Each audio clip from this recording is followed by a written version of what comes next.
ৰাতিপুৱা 10 বজাত দিব ৰিজাল্ট। এই কথাষাৰ মই কোৱা নাই, কথাষাৰ মুখ্যমন্ত্ৰী ডাঙৰীয়াই টুইট কৰি জনাইছে। তো আজি টুইট এটা বৰকৈ ভাইৰেল হৈ আছে, ষ্টুডেণ্টছে ৰাতিপুৱাৰ পৰা মোক চেণ্ডে কৰি আছিলা।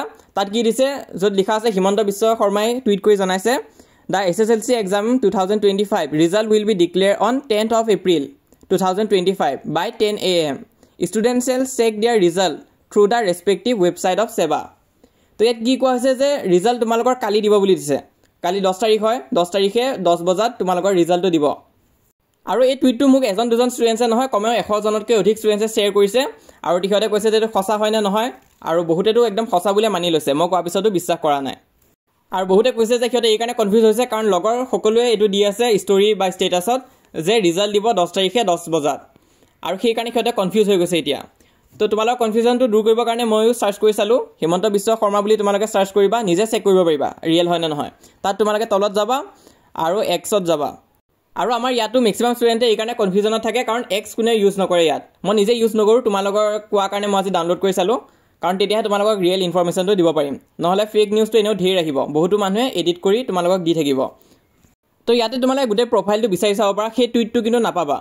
মই বহুত বিচাৰি চালোঁ, তো তাত কিন্তু তেওঁ কোনো ধৰণৰ টুইট দিয়া নাই মেট্ৰিক পৰীক্ষাৰ ৰিলেটেড।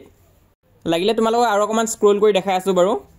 তো ইয়াত চোৱা, ইয়াতো নাই দিয়া, এইটো 2 ঘণ্টা আগত দিছে, ইয়াতো দিয়া নাই, 3 ঘণ্টা আগতো দিয়া নাই। তো তেনেকুৱা আছে দিয়াই নাই। তো মই গোটেইখিনি চাইছোঁ, তেওঁ কোনো ধৰণৰ তেনেকুৱা পষ্ট দিয়া নাই। তো এইখিনি চাই আমি কি গম পাইছোঁ, এই পষ্টটো ৰিয়েল হয় নে ফেক হয়। তো এই পষ্টটো 100% ফেক হয়।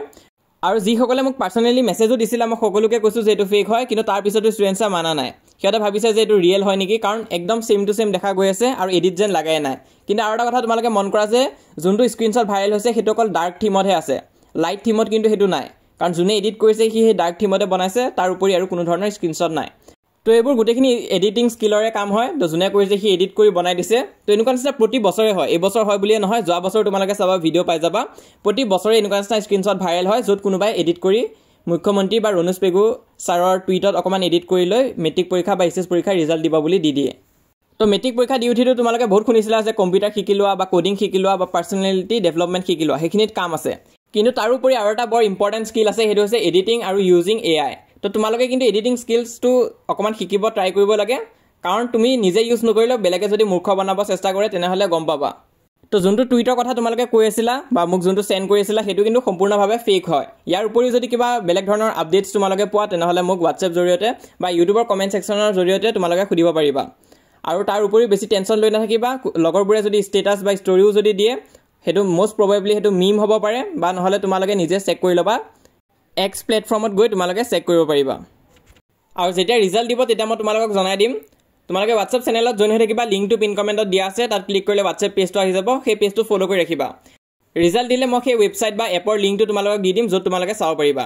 তাৰোপৰি এইটো হৈছে আমাৰ ইনষ্টাগ্ৰাম পেজ, তোমালোকে চাৰ্চ কৰিলে পাই যাবা। তো ইনষ্টাগ্ৰামত ফ'ল' কৰিলে কৰিব পাৰা, বা যদি নকৰা কোনো কথা নাই, তোমালোকে জাষ্ট আমাৰ এই চেনেলটো ছাবস্ক্ৰাইব কৰি ৰাখিবা। যেতিয়া ৰিজাল্ট দিব আমি তোমালোকক ইউটিউবৰ জৰিয়তে জনাই দিম। তো টুইটটো যে ফেক হয় সেইটো কিন্তু সকলোৱে গম পাব লাগিব, সেইটো কাৰণে ভিডিঅ'টো যিমান পাৰা তোমালোকে শ্বেয়াৰ কৰি দিয়া, আৰু আশা কৰিছোঁ সকলোৰে ৰিজাল্ট যাতে ভাল হয়।